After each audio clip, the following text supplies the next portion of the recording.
Puji nama Tuhan, Bapak Ibu Saudara, keluarga GPDI El Shaddai Magelang. Bersyukur pada saat ini kita kembali akan merenungkan kebenaran firman Tuhan di Renungan 79. Mari terus mengalami pertumbuhan dengan Tuhan di 365 hari yang mengubahkan hidup Anda. Baik, puji nama Tuhan Bapak Ibu Saudara, pada saat ini kita akan kembali belajar merenungkan kebenaran firman Tuhan yang terdapat di dalam Injil Yohanes. Pasalnya yang ke-6 di ayatnya yang pertama sampai yang ke-15. Kita akan bersama-sama membahas satu perikop di mana Tuhan Yesus memberi makan 5.000 orang. Tetapi di sini saya akan mengambil satu ayat, yaitu di ayatnya yang ke-14.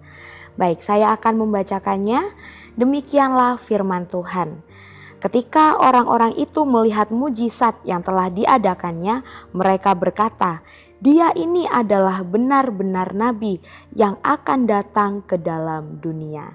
Baik, puji nama Tuhan Bapak Ibu Saudara, kita akan belajar bersama-sama bagaimana seringkali kehidupan kita menghadapi keterbatasan. Mungkin kita merasa bahwa kekuatan kita, waktu kita kurang untuk menghadapi tantangan yang ada. Tetapi melalui peristiwa di dalam Yohanes pasal yang ke-6 sampai yang ayat yang pertama sampai yang ke-15, kita diingatkan bahwa keterbatasan kita tidak pernah membatasi kuasa Tuhan. Yesus, sang roti kehidupan, menunjukkan bagaimana Dia dapat bekerja di tengah keterbatasan kita untuk memberikan kita kelimpahan yang melampaui harapan kita. Kita akan belajar bersama-sama Bapak Ibu Saudara bagaimana di dalam ayat ini adalah pelayanan Yesus di Galilea, yang tepatnya yaitu di mana Yesus melayani di perkawinan Kana. Dan di sana Yesus melayani 5.000 orang dengan orang berbondong-bondong untuk melihat tanda-tanda dan mujizat Yesus lakukan.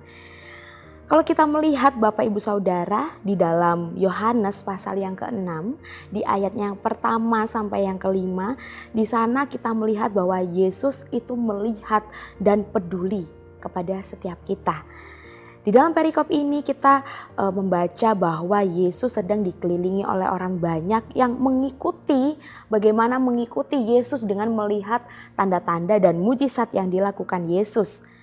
Nah, mereka juga ingin melihat lebih banyak, mungkin juga ingin mengalami sendiri mujizat yang dilakukan oleh Yesus di dalam setiap kehidupan kita. Kita tahu Bapak Ibu Saudara bahwa Yesus itu adalah gembala yang baik, yang melihat kebutuhan mereka.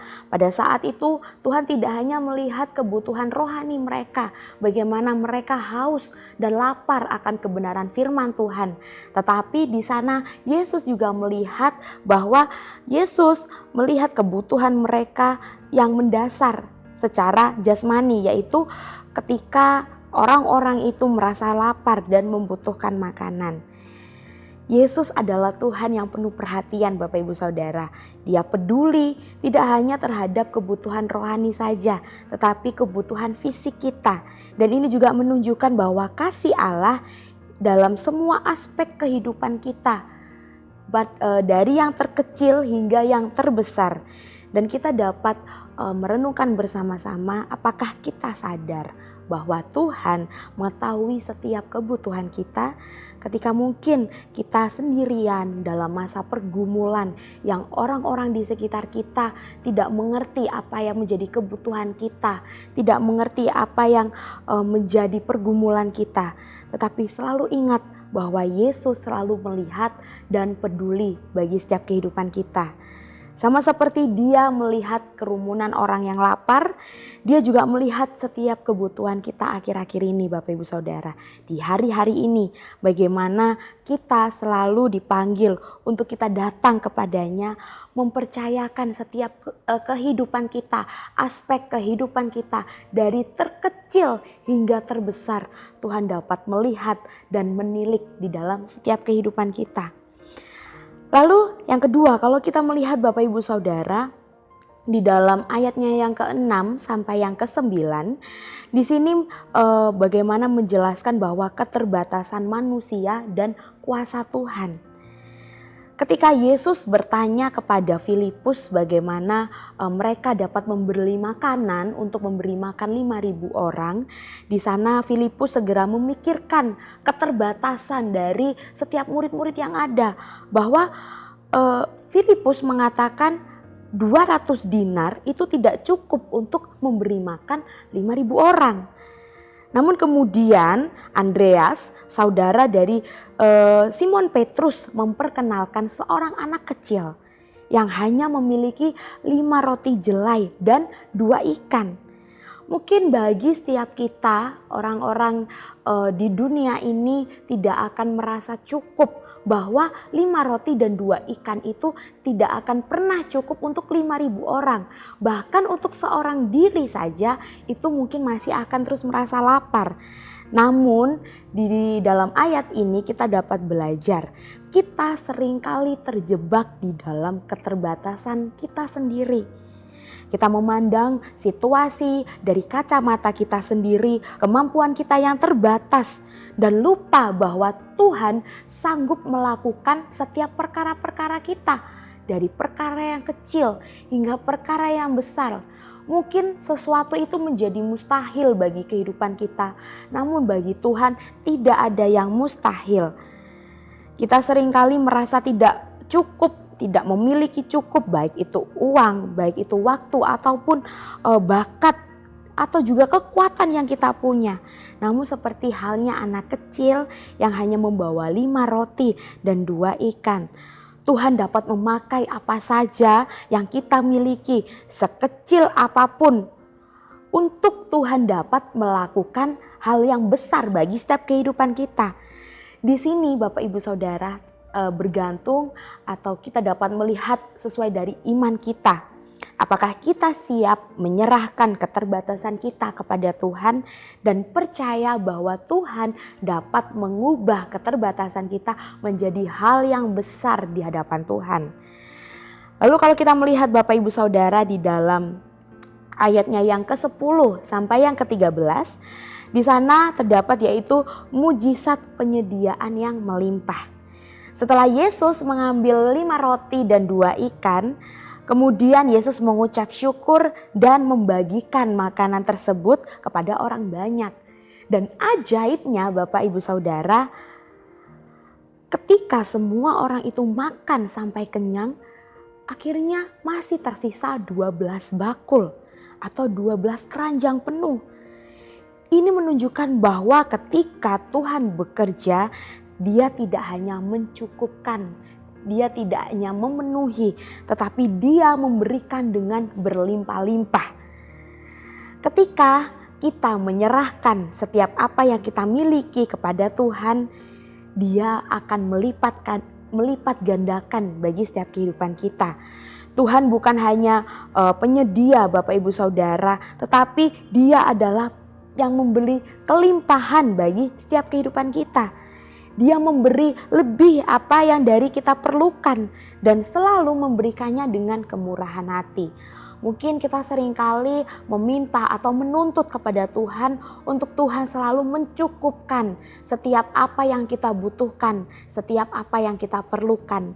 Namun selalu yakin dan percaya Bapak Ibu Saudara bahwa Tuhan tidak hanya mencukupkan setiap apa yang kita butuhkan, tetapi Tuhan selalu melebihkan apa yang kita perlukan. Lalu yang terakhir Bapak Ibu Saudara, di dalam ayatnya yang ke-14 sampai yang ke-15, di sini dikatakan bahwa Yesus itu adalah roti kehidupan yang sejati. Setelah mujizat yang dilakukan oleh Yesus, orang-orang banyak mulai berpikir bahwa Yesus itu adalah nabi yang dinubuatkan. Dan mereka ingin menjadikan Yesus itu sebagai raja di dunia.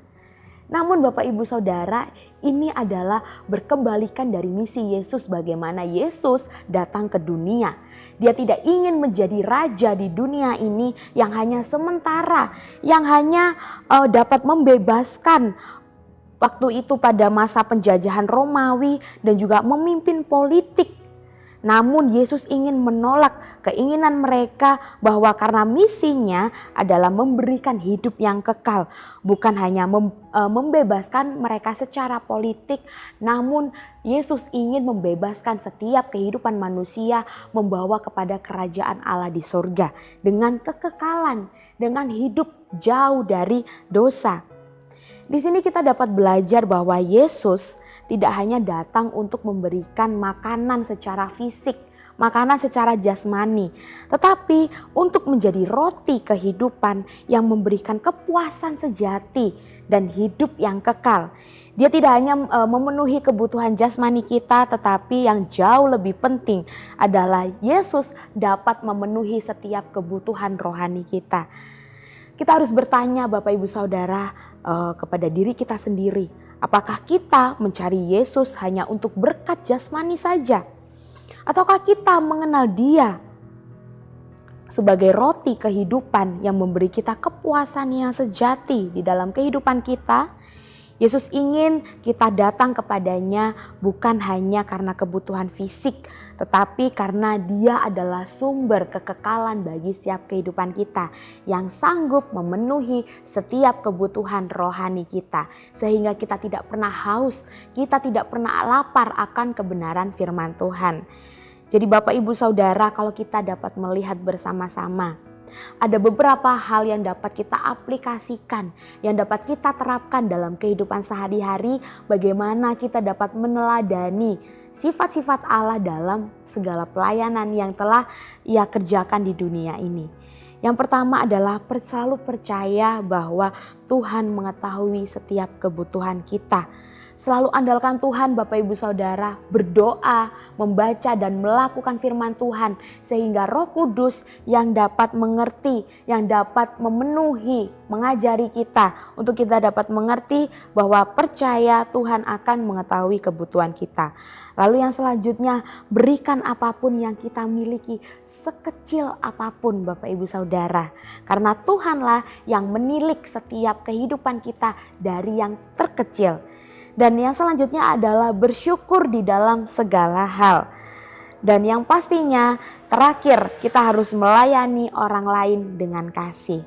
Jadi Bapak Ibu Saudara yang dikasihi oleh Tuhan, di dalam peristiwa ini kita dapat belajar bersama-sama bahwa Yesus selalu menunjukkan bahwa Dia selalu ada di tengah-tengah keterbatasan kita. Dia selalu sanggup melakukan mujizat yang melebihi atau melampaui dari harapan kita. Kita selalu yakin dan percaya bahwa Tuhan yang menjadi pokok kehidupan kita. Bahwa kita selalu percaya bahwa Tuhan selalu mengetahui setiap kebutuhan kita. Dan kita dapat memberikan apapun, baik yang terkecil sekalipun. Dan yang selanjutnya adalah kita harus terus bersyukur dalam segala hal. Dan yang terakhir, kita harus melayani orang lain dengan penuh kasih. Karena Dia Allah yang terlebih dahulu mengasihi kita, melayani kita. Dan puji nama Tuhan Bapak Ibu Saudara, di akhir renungan pada saat ini kita akan terus belajar, kita akan terus mengerti apa yang ingin Tuhan lakukan dalam setiap kehidupan kita, setiap apa yang kita kerjakan, bukti apa yang telah kita lakukan itu sebagai bentuk pelayanan kita di hadapan Tuhan. Terima kasih Bapak Ibu Saudara telah mengikuti renungan 79, kiranya dapat menjadi berkat bagi kita semua. Dan bagi Bapak Ibu Saudara yang ingin didoakan untuk pokok-pokok doa tertentu, menceritakan kesaksian baik mujizat kesembuhan, pemulihan ataupun masalah keluarga, Bapak Ibu Saudara dapat menyalurkan melalui chat WhatsApp di nomor 081 327 420 088. Baik, puji nama Tuhan, kita akan mengakhiri renungan pada saat ini dengan bersatu di dalam doa. Mari kita berdoa. Terima kasih Bapa yang baik, mengucap syukur kepadamu atas setiap kebaikan-kebaikan yang Tuhan berikan bagi setiap kehidupan kami. Kami belajar bahwa Engkau Allah satu-satunya yang dapat mengerti setiap kehidupan kami. Engkau yang selalu ada di tengah-tengah setiap keterbatasan kami Tuhan. Terus Tuhan yang mengambil alih setiap kehidupan kami sehingga kami menjadi kuat, kami menjadi mampu semua karena Tuhan yang memampukan setiap kehidupan kami. Hal-hal yang tidak mungkin bagi kami, tapi itu mungkin bagi Engkau Tuhan. Terima kasih Bapa yang baik, mengucap syukur kepadamu. Kami ingin terus berada di dalam hadirat-Mu, kami ingin terus di bawah naungan-Mu, biarlah Roh Kudus yang terus memampukan setiap kehidupan kita. Ya Tuhan, terima kasih karena Engkau telah memilih keluarga GPDI El Shaddai Magelang dan telah menetapkan keluarga GPDI El Shaddai Magelang supaya pergi dan menghasilkan buah, dan buah itu tetap, supaya apa yang keluarga GPDI El Shaddai Magelang minta kepada Bapa dalam nama-Mu, Engkau berikan kepada keluarga GPDI El Shaddai Magelang. Terima kasih Bapa yang baik, mengucap syukur kepadamu, menyerahkan hanya di dalam nama-Mu, di dalam nama Tuhan Yesus Kristus. Kami telah berdoa dan mengucap syukur. Haleluya. Amin.